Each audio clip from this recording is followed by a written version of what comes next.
नमस्कार दोस्तों, स्वागत है आपका स्टडी फॉर सिविल सर्विसेज में। फ्री वीडियो के लिए चैनल को तुरंत सब्सक्राइब कर लीजिए और नोटिफिकेशन को जरूर ऑन कर लेना। हमारा फ्री वाला टेलीग्राम ये वाला ग्रुप जरूर से जरूर ज्वाइन कर लीजिएगा। नमस्कार दोस्तों, मैं शिवाली आपकी educator study for civil services में आपका स्वागत करती हूं। इस वीडियो में हम यूपीएससी प्रीलिम्स 2017 का जीएस पेपर 1 डिस्कस करेंगे। आगे चलते हैं। स्टडी फॉर सिविल सर्विसेज का फ्री टेलीग्राम ग्रुप है, इसको ज़रूर ज्वाइन कर लीजिए। ये कॉन्टैक्ट नंबर्स दिए गए हैं, आप इन पर कॉन्टैक्ट कर सकते हैं और यूपीएससी, बीपीएससी, यूपीपीएससी, यूपीट्रिपलएससी, ईपीएफओ इन सारे कोर्सेज से रिलेटेड इन्फॉर्मेशन ले सकते हैं और पेड ग्रुप ज्वाइन कर सकते हैं। चलिए फ्रेंड्स, क्वेश्चंस डिस्कस करते हैं। Which one of the following was a very important sea port in the Kakatiya kingdom? Kakinada, Motupalli, Machilipatnam, Nellore. इसका सही आंसर बी है मोटूपल्ली। देखिए, ये जो था ये लोकेटेड था गणपति किंगडम में। गणपति क्या थे? इम्पोर्टेंट काकटिया रूलर थे। ठीक है, इसकी जो कैपिटल थी वो थी ओरुगल्लू, इसको हम वारंगल भी कहते हैं। और ये दिल्ली सल्तनत के द्वारा कॉन्कर कर लिया गया था, जीत लिया गया था। इनके जो सक्सेसर थे वो थे बहमनी। ठीक है, इनका जो एरिया था वो तेलंगाना से और आंध्रा तक था, जिसमें आगे गोदावरी और कृष्णा डेल्टा भी लोकेटेड थे। ठीक है, सही आंसर बी हो गया मोटूपल्ली। आगे चलते हैं। With reference to global climate change alliance which of the following statements are correct? It is an initiative of European Union. It provides technical and financial support to targeted developing countries to integrate climate change into their development policies and budgets. It is coordinated by World Resources Institute and World Business Council for Sustainable Development. देखिए, इसका सही answer A है। ये it is an initiative of European union, ये ठीक है। और ये टेक्निकल और फाइनेंशियल सपोर्ट देता है डेवलपिंग कंट्रीज़ को कि वो अपनी पॉलिसीज़ और अपने बजट में जो क्लाइमेट चेंज का टारगेट है उसको इंक्लूड करें। ठीक है, देखिए इसमें क्या हुआ था, ये इसको इस्टेब्लिश कब किया था? 2007 में। ठीक है, और मेनली टारगेटेड था, ये हेल्प करना था, कोऑपरेशन करना था किन किन के साथ? जो छोटी कंट्रीज़ हैं, डेवलपिंग कंट्रीज़ हैं, ज़्यादातर जो LDCs हैं यानी जो लीस्ट डेवलप कंट्रीज़ हैं, जो कम डेवलप हुई हैं, और जो छोटी आइलैंड कंट्रीज़ हैं छोटी छोटी, उनके लिए इनका मेन उद्देश्य यही था कि कंट्रीज़ अपनी कैपेसिटीज़ इतनी बिल्टअप कर सकें जिससे जो क्लाइमेट चेंज है उससे लड़ा जा सके। ठीक है, और ये कोऑर्डिनेट किससे होता था? तो इसमें एक्चुअली FAO और UNDP, ये इनकी मेन बॉडीज़ थी। ठीक है, ये इसका आंसर हो गया। आगे चलते हैं। 53 with reference to religious history of India consider the following statements. Sautrantika and Sammitiya वर्दा sects of Jainism.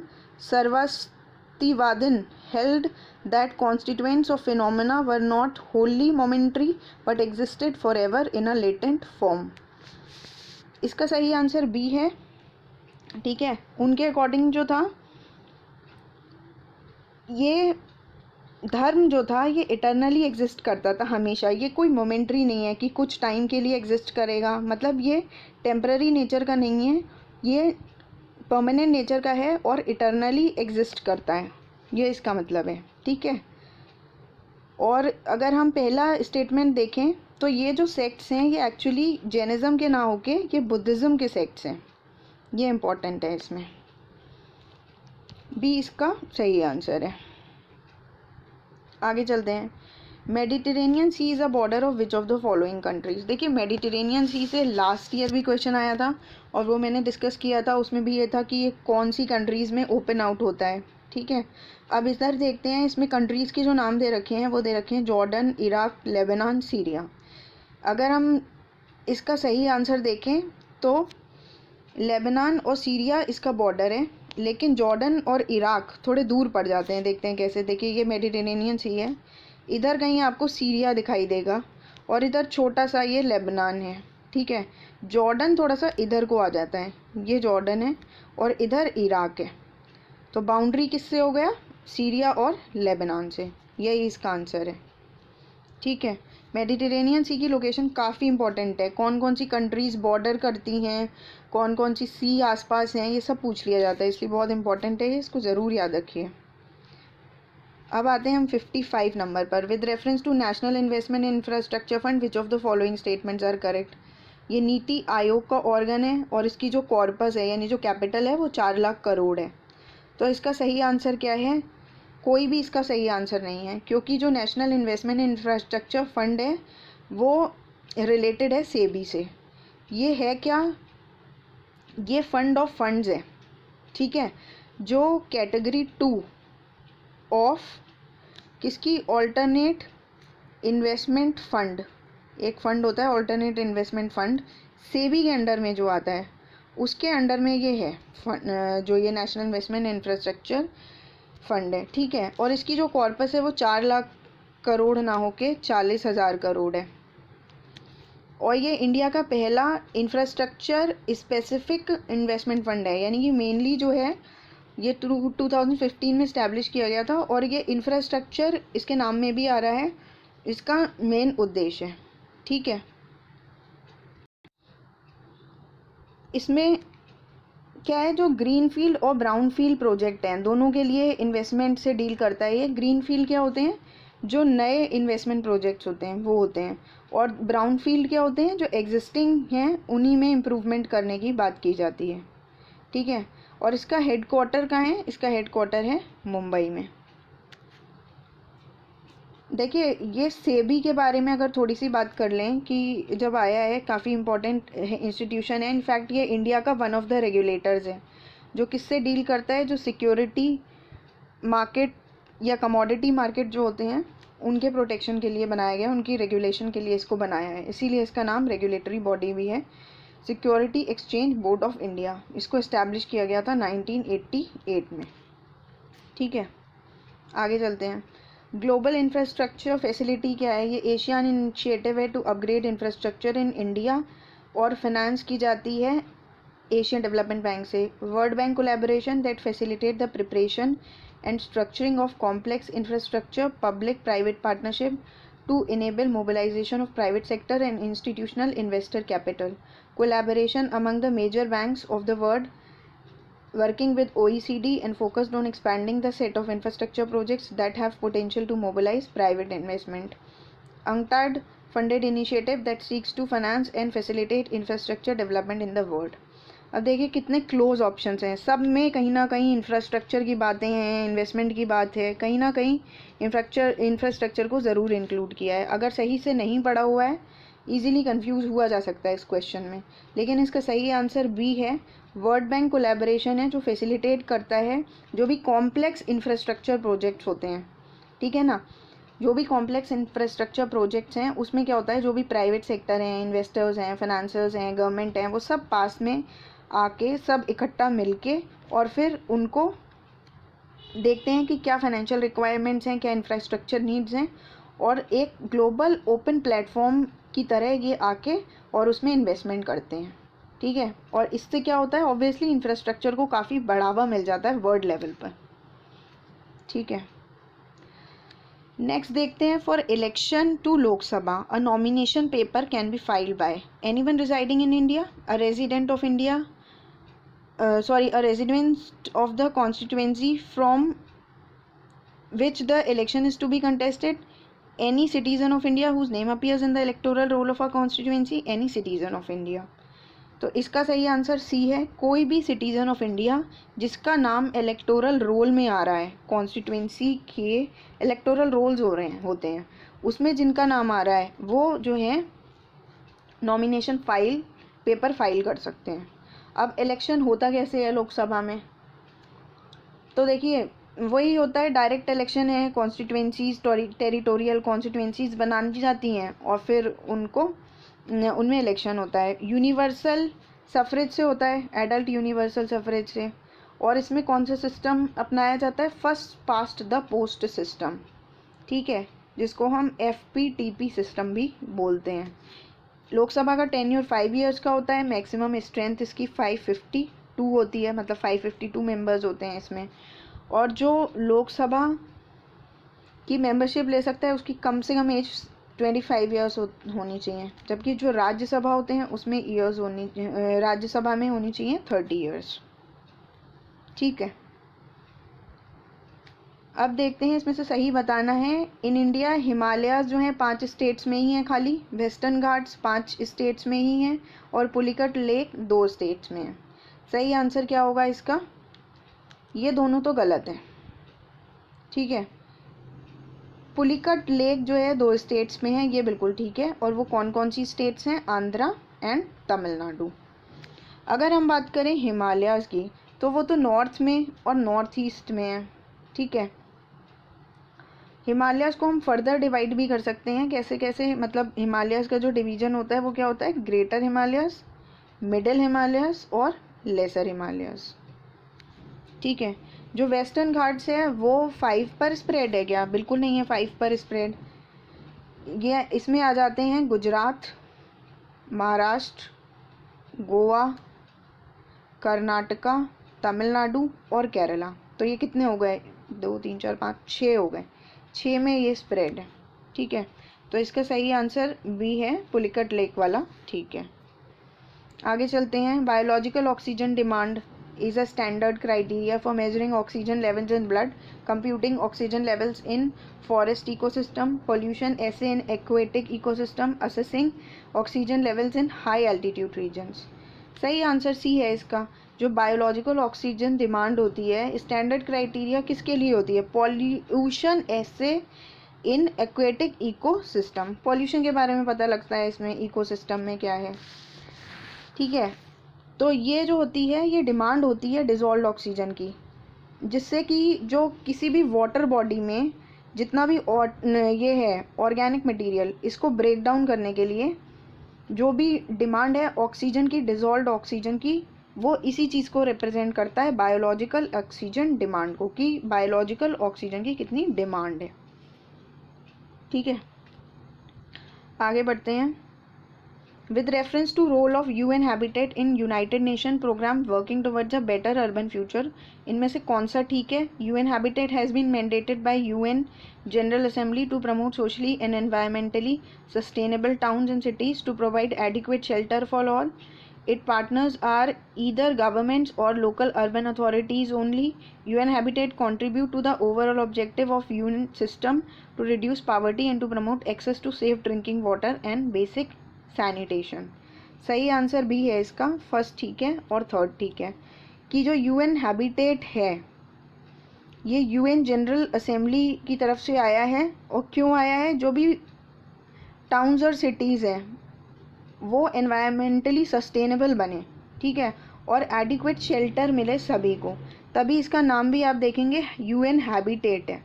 ठीक है, तो बेसिकली ये अर्बन फ्यूचर को बेटर बनाने के लिए और ज़्यादा सस्टेनेबल बनाने के लिए है, कि वहाँ पे एनवायरनमेंट पोल्यूटेड ना हो, क्लीन एनवायरनमेंट हो और बेटर लाइफ हो वहाँ के लिए। मेनली इसका उद्देश्य यही है। ठीक है, लेकिन अगर हम बात करें सेकेंड पॉइंट की, तो its partners are either governments और अर्बन लोकल अथॉरिटीज़ ओनली।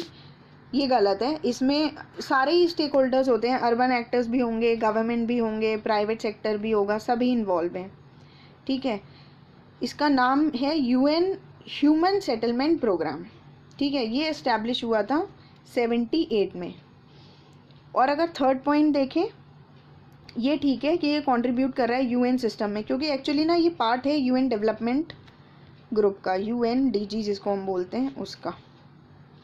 ठीक है, सेफ ड्रिंकिंग वाटर दिया जाए, बेसिक सैनिटेशन, वही है कि अर्बन एरिया जो है उसमें सारी फैसिलिटीज़ अवेलेबल हो, ठीक है, सस्टेनेबल एनवायरनमेंट हो, यही चीज़ है। और इसका हेडक्वार्टर कहाँ है? ये भी इम्पोर्टेंट है इसके लिए, जो यूएन हैबिटेट है इसके लिए इसका हेडक्वार्टर इम्पोर्टेंट है, ये है नैरोबी केनिया में। ठीक है, इंडिया 2017 में इनका प्रेसिडेंट बना था, ये भी एक बात याद रखने वाली है। 61 पे आ जाते हैं। With reference to national skill qualification framework NSQF, कौन सा स्टेटमेंट सही है? अंडर NSQF a learner can acquire the certification for competency only through formal learning. An outcome expected from implementation of NSQM is the mobility between vocational and general education. इसका answer B है, first वाला गलत है। क्यों गलत है? क्योंकि जो लर्नर होता है वो एक्वायर करता है सर्टिफिकेशन, उसको सर्टिफिकेट मिल सकता है ना केवल फॉर्मल लर्निंग से बल्कि इनफॉर्मल लर्निंग से भी, ठीक है ना। तो ये फॉर्मल लर्निंग ओनली, ये चीज़ गलत है। अगर हम दूसरे की बात करें तो ये बात ठीक है कि आउटकम एक्सपेक्टेड फ्रॉम इम्प्लीमेंटेशन, मतलब हम क्या एक्सपेक्ट करते हैं जब हम NSQF को इम्प्लीमेंट करते हैं। हमारा उद्देश्य यही होता है कि वोकेशनल और जनरल एजुकेशन में एक मोबिलिटी बनी रहे, ठीक है, दोनों में एक बैलेंस बना रहे। और इसमें जो हमने प्रीवियस ईयर क्वेश्चन पेपर में शायद 2016 का था, ये उसमें बात की थी रिकॉग्निशन ऑफ प्रायर लर्निंग की, ये भी एक इम्पॉर्टेंट कंपोनेंट है इसका। और nationally acceptable outcomes of training की भी बात होती है। मतलब बेसिकली वही है कि ट्रेनिंग देना है इसमें फॉर्मल और इनफॉर्मल दोनों सेक्टर्स में, मतलब वोकेशनल नॉलेज भी हो और जो जनरल नॉलेज, जो जनरल एजुकेशन पढ़ाई जाती है वो भी साथ ही साथ हो, ठीक है। स्किल डेवलपमेंट की बात की गई है इसमें। आगे बढ़ते हैं।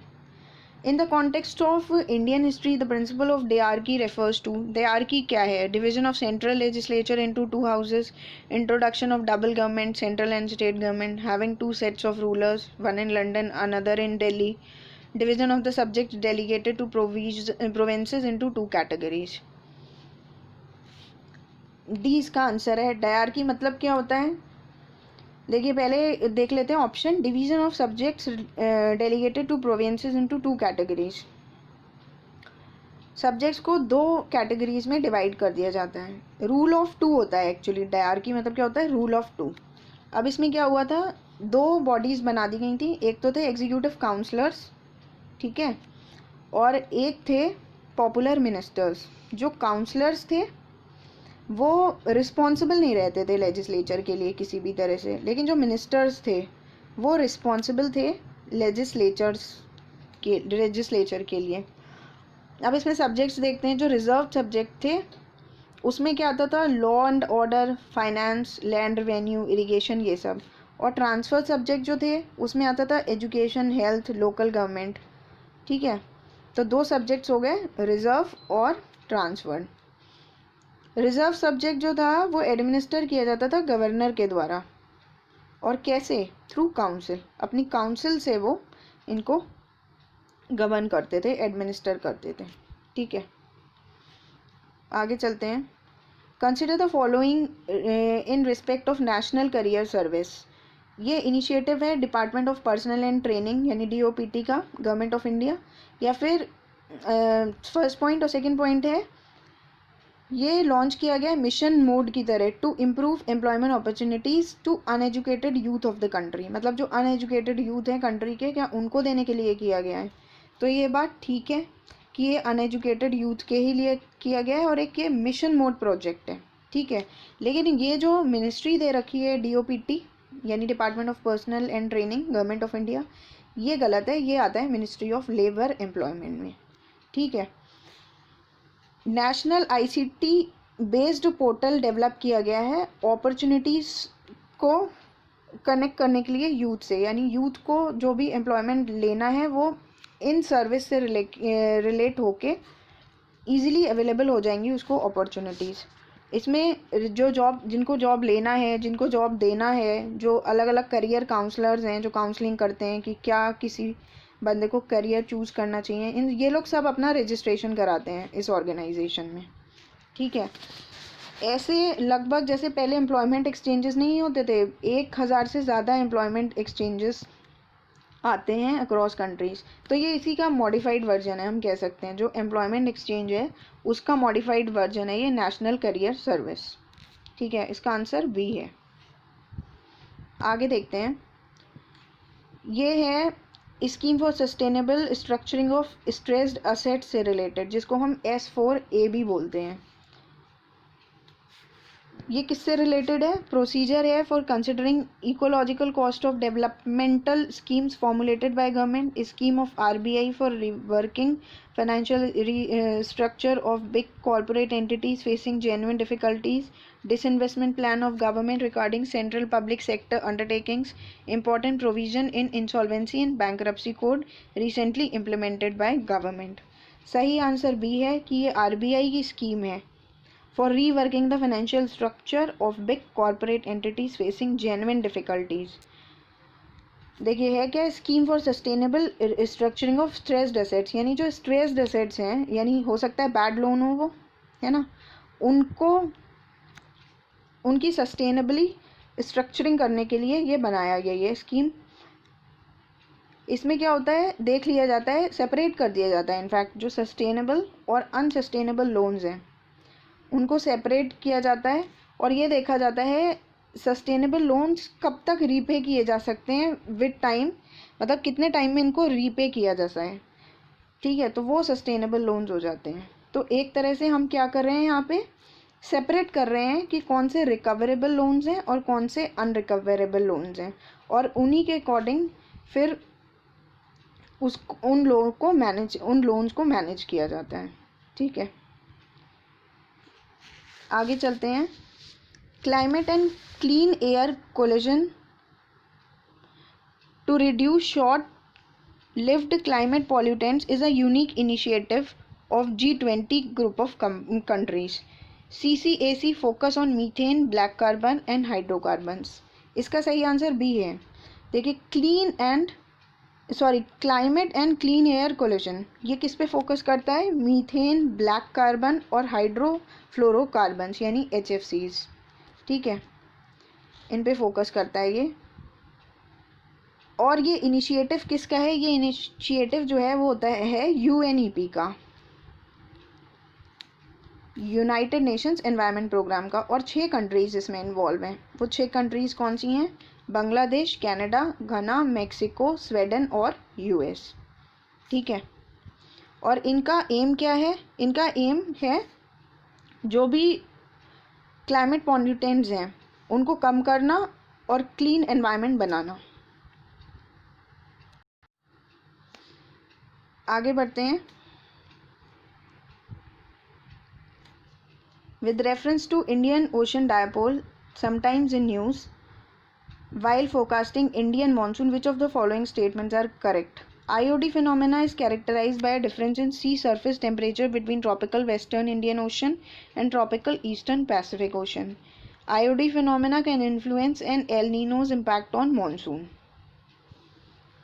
इसका सही आंसर बी है कि IOD का यानी इंडियन ओशन डायपोल का इन्फ्लुएंस एल नीनो पर या कहें मानसून पर तो होता ही है, ठीक है। अब हम ये देख लेते हैं कि इसके बारे में क्या ये ठीक कह रखा है। तो देखिए इंडियन ओशन डायपोल को हम इंडियन नीनो भी कहते हैं, ठीक है। इसमें क्या होता है, डिफरेंस हो जाता है सी सरफेस टेम्परेचर में, किस में, between tropical western Indian ocean और ट्रॉपिकल ईस्टर्न इंडियन ओशन, ना कि पैसिफिक ओशन, ठीक है। इससे क्या होता है, साउथ ईस्ट ऑस्ट्रेलिया जो होता है उसके क्लाइमेट पर काफ़ी फ़र्क पड़ जाता है। जो वेस्टर्न इंडियन ओशन होता है वो तो वार्म हो जाता है, ठीक है। अब इसको समझेंगे, वेस्ट वाला क्या होता है वार्म, और ईस्ट वाला कंपैरेटिवली क्या होता है कोल्ड रहता है। तो यहाँ क्या होता है कि हाई प्रेशर जनरेट हो जाता है और यहाँ लो प्रेशर ही होता है। तो विंड कैसे ब्लो करेंगी, हाई प्रेशर से लो प्रेशर, ठीक है। तो ये इंडिया के लिए तो पॉजिटिव हो जाता है क्योंकि इससे यहाँ पे रेनफॉल हो जाती है, लेकिन जो इंडोनेशिया और ऑस्ट्रेलिया वाला पार्ट है वहाँ पे ड्रॉट आ जाता है, सूखा आ जाता है। तो ये इसीलिए इसका नाम हम क्या कहते हैं, पॉजिटिव इंडियन डायपोल, क्योंकि यहाँ पे रेनफॉल हो जाती है। अब दूसरा चीज़ देखते हैं, निगेटिव इंडियन डायपोल क्या होता है। अगर देखिए जो वेस्टर्न पार्ट है वो कोल्ड है और जो ईस्टर्न पार्ट है वो कंपैरेटिवली वार्म है as compare to western region.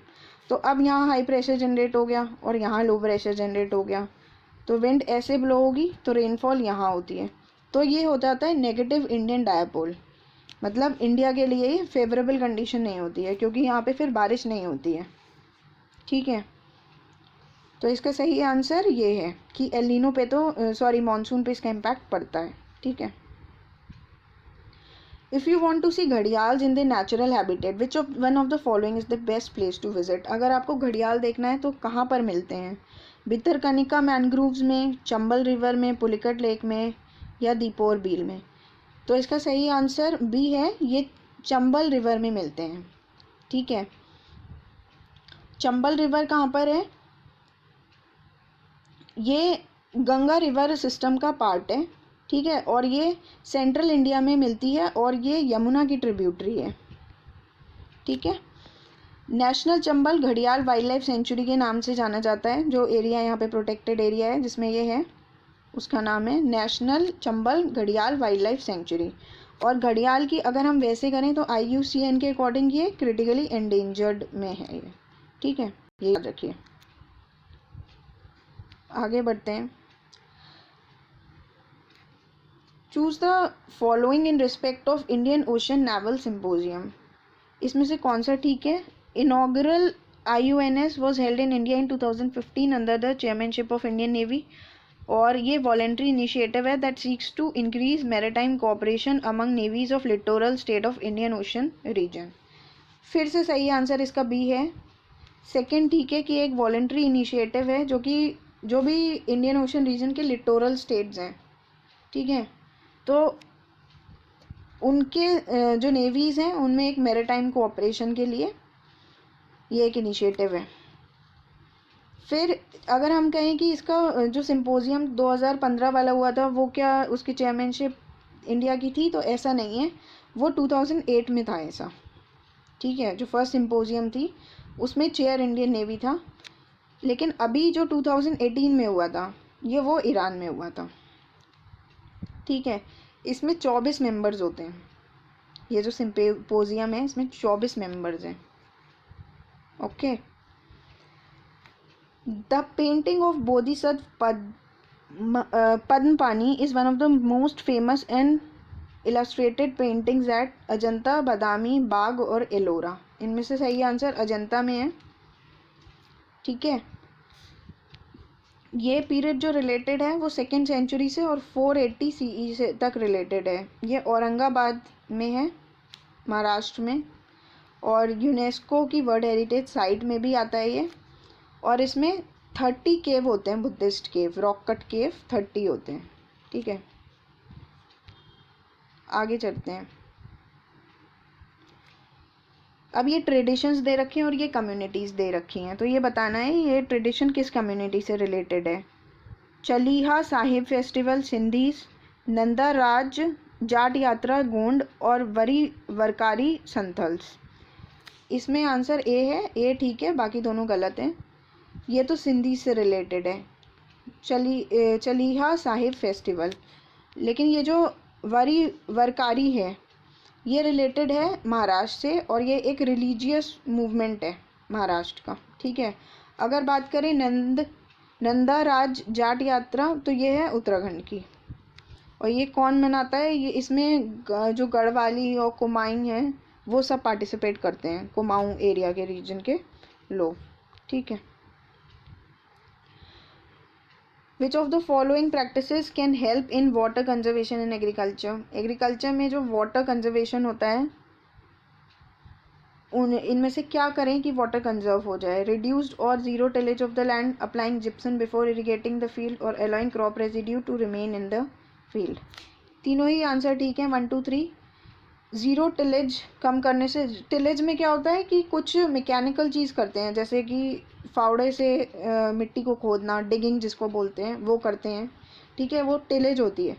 तो इसमें क्या होता है, ज़ीरो टिलेज करते हैं, मतलब जो सॉइल होती है उसको बिना डिस्टर्ब करे हुए अगर हम करते हैं तो वाटर कंजर्वेशन हो जाता है एग्रीकल्चर के लिए। Zero tillage of the land यानी reduced tillage of the land अगर हम करेंगे तो पानी कंजर्व रहेगा। अगर जिप्सम लगा दिया जाएगा तब भी पानी कंजर्व रहता है।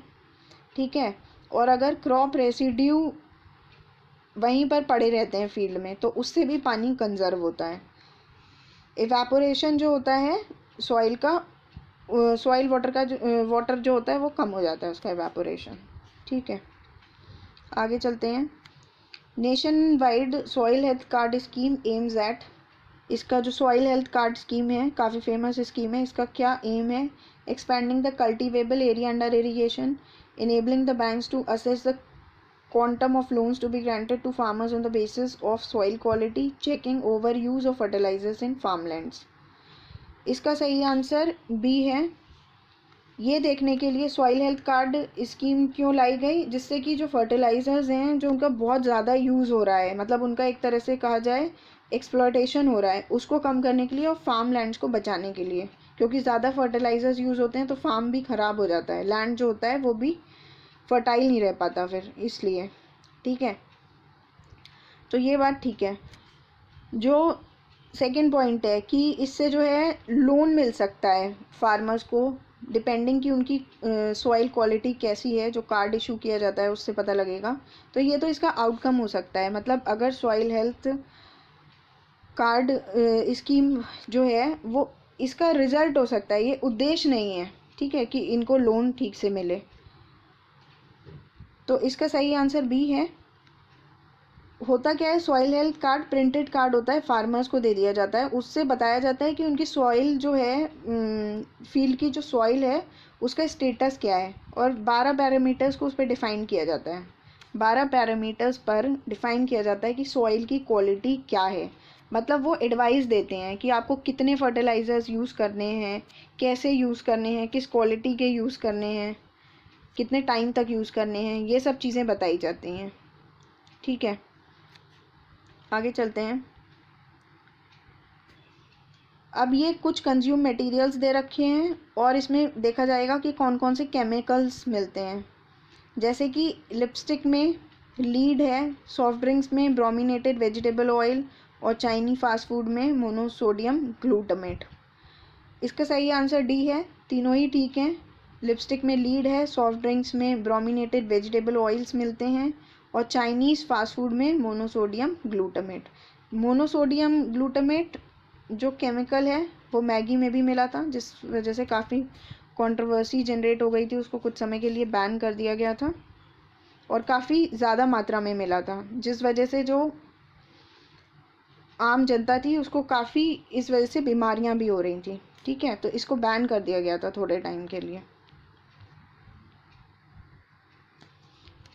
Organic light emitting diodes OLEDs are used to create digital display in many devices. What are the advantages of OLED displays over liquid crystal displays? OLED display can be fabricated on flexible plastic substrates. Roll-on displays embedded in clothing can be made using OLEDs. Transparent displays are possible using OLEDs. तीनों ही इसके answer correct हैं। Correct पूछा है कि इसको TV और smartphone में लगाया जाता है। ठीक है, ये लाइट वेट होते हैं और फ्लेक्सिबल प्लास्टिक सबस्ट्रेट्स होते हैं, ये ठीक है। और ये ट्रांसपेरेंट डिस्प्ले पॉसिबल होता है उसमें। ठीक है, roll up displays embedded in clothing can be made using OLEDs, ये भी ठीक है। तो सी इसका सही आंसर है। अब देख लेते हैं, which of the following are famous for sun temples. Sun temples के लिए कौन सा फेमस है? अरसावल्ली, अमरकंटक, ओमकेश्वर। सही आंसर अरसावल्ली है इसका। ये सन टेम्पल से रिलेटेड है और ये आंध्रा में है। ठीक है, 17th सेंचुरी में इसको बनाया गया था, 17th सेंचुरी AD में। अगर बात करें अमरकंटक की तो ये कहाँ है? MP में है। पता है ये एक पॉइंट है कहाँ, जो विंध्या और सतपुरा है उनके बीच में। ठीक है, तीर्थ स्थान है एक मेनली। और अगर हम ओमकेश्वर की बात करें तो नाम से ही पता लग रहा है कि ये शिव टेम्पल है एक, और जो 12 ज्योतिर्लिंग हैं उनमें से एक है ये। ठीक है, और ये भी MP में ही है। ठीक है, इस वीडियो में इतना ही। अगर आपको वीडियो अच्छी लगी हो तो इसको लाइक और शेयर करें, साथ ही साथ चैनल को भी सब्सक्राइब करें। Till then good bye, thank you.